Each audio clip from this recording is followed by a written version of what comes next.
Indian democratic alliance (IDA) गठबंधन के तत्वावधान में आज दिनांक 24 अगस्त 2026 को प्रातः 10 बजे से सायं 4 बजे तक गांधी भवन प्रेक्षागृह शहीद स्मारक के पास कैसरबाग बस स्टैंड लखनऊ में राजनीतिक चिंतन सम्मेलन का आयोजन किया गया, जिसकी अध्यक्षता प्रोफेसर रामभक्ष सिंह वर्मा जी, पूर्व सांसद एवं राष्ट्रीय अध्यक्ष राष्ट्रीय शोषित समाज पार्टी ने की।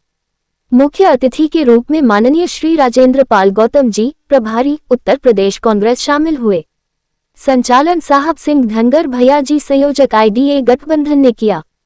मुख्य अतिथि के रूप में बोलते हुए श्री राजेंद्र पाल गौतम जी ने कहा कि 80 वर्ष की आजादी में देश में विद्यमान सभी धर्मों, वर्गों, समुदायों एवं जातियों के लोगों को उनकी जनसंख्या के अनुपात में शिक्षा, नौकरी, व्यापार, राजनीति, रक्षा, न्यायपालिका, प्राकृतिक संसाधनों, जल, जंगल, जमीन आदि किसी भी क्षेत्र में हिस्सेदारी नहीं मिली है, जिसकी वजह से उनकी आर्थिक, शैक्षिकी, सामाजिक एवं राजनीतिक स्थिति बहुत ही दयनीय है।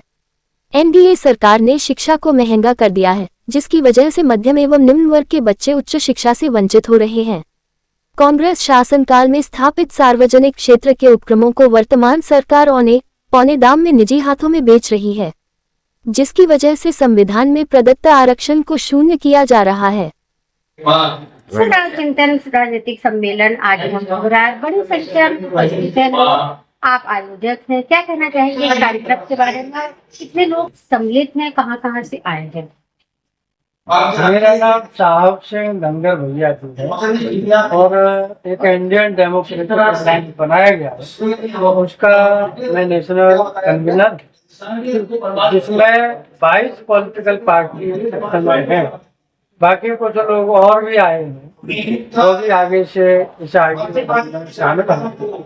इससे देश की जो मुख्य समस्या है कि 80 वर्ष की आजादी में इस देश में विद्यमान सभी धर्मों, वर्गों, समुदायों, जातियों के लोगों को उनकी जनसंख्या के अनुपात में शिक्षा में, व्यापार में, राजनीति में, रक्षा में, न्यायपालिका में, प्राकृतिक संसाधनों में हिस्सेदारी नहीं मिली। इसी के लिए हमने पॉलिटिकल पार्टियां बनाई और मिलकर के आगे गठबंधन। लेकिन इस समय उत्तर प्रदेश में या देश में जो लड़ाई है वो NDA गठबंधन की और इंडिया गठबंधन की। हमारा गठबंधन एक तीसरे गठबंधन के बीच है, लेकिन हम अपने गठबंधन के तौर पर हम कामयाबी नहीं हासिल कर सकते। आपकी पार्टी 2027 के चुनाव को किस तरह देखती है? हाँ, तो उसमें हम ये चाहते हैं कि हमें हटाना है, तो जो विपक्ष है उनको सबको इकट्ठा होना चाहिए और इंडिया गठबंधन को भी जो IDA गठबंधन के तत्वाधान में कार्यक्रम किया जा रहा है, इसमें मुख्य अतिथि के रूप में राजनीतिक को बुलाया गया है। इसलिए बुलाया गया कि ये उस वक्त महसूस है कि हमको इसको अपने साथ लेना चाहिए। हम समर्थन देने के लिए तैयार हैं, लेकिन कांग्रेस बात तो करे, कुछ इन लोगों को हिस्सेदारी देगी तो ये सारे लोग कांग्रेस का इंडिया गठबंधन के साथ में खड़े होंगे। तब हम 2027 आपसे जो भाजपा समर्थक जो NDA गठबंधन 2027 में कोई ऐसा एक फार्मूला लेके आए हैं आप लोग, जो भारतीय जनता पार्टी का नारा है सबका साथ, सबका विकास और सबका विश्वास, उस पर आप लोग जो है आगे ले सके? अरे वो तो उनका नारा है, लेकिन हम ये चाहते हैं कि वो सांप्रदायिकतावादी ताकते हैं, हम धर्मनिरपेक्ष रखने वाले, हम सबको इकट्ठा होना चाहिए। हम अलग अलग विषय से चुनाव लड़ते हैं तो हमारी ताकत बढ़ जाती है, इसलिए हमारा ये प्रयास है कि सब लोग इकट्ठे। अशोक जी, आज चिंतन राजनीतिक सम्मेलन है और बड़ी संख्या में लोग उपस्थित हुए हैं, तो आज आप यहाँ आए हैं, तो क्या क्या मुद्दे हैं इनके और किन किन चीजों का यहाँ समावेश है? देखिए, यहाँ पर कांग्रेस के बड़े नेता हैं, बाहरी उत्तर प्रदेश के, और SC डिपार्टमेंट के चेयरमैन है पूरे देश के, राजेंद्र पाल गौतम जी, उनको आना है जी। और ये प्रयास किया जाता है सभी लोगों के द्वारा कि कांग्रेस के नेतृत्व में सरकार बने 2027 में भी और 19 में जी। कांग्रेस का क्या एजेंडा, कांग्रेस क्या चाहती है, उन चीजों को स्पष्ट करना है। और देश के सामने इस समय चुनौती है कि लोकतंत्र को बचाया जाए, धर्मनिरपेक्षता को बचाया जाए, सामाजिक न्याय को बचाया जाए और संविधान को बचाएं।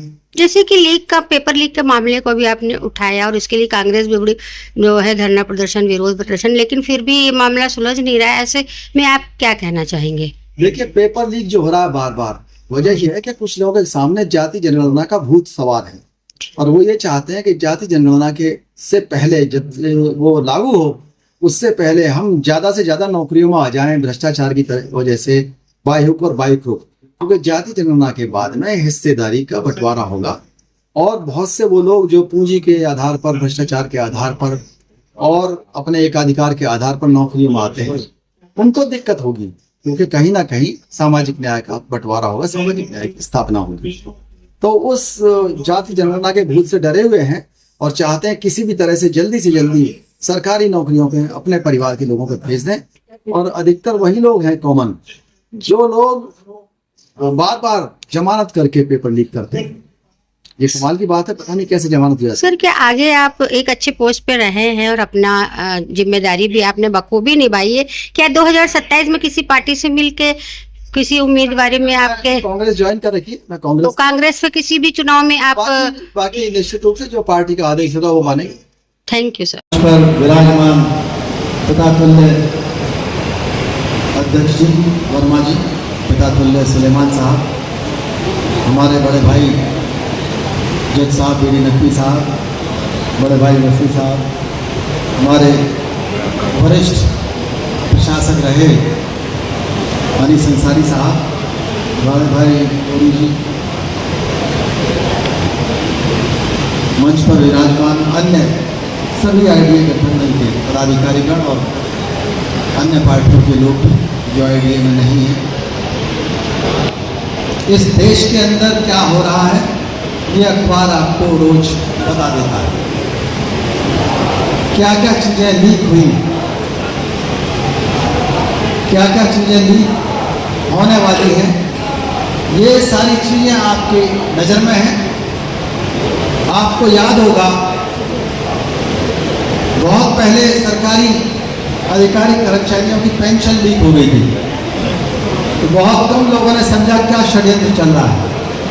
पेंशन लीक होने का मतलब था कि समाज में नेतृत्व पैदा करना बंद कर दिया जाए।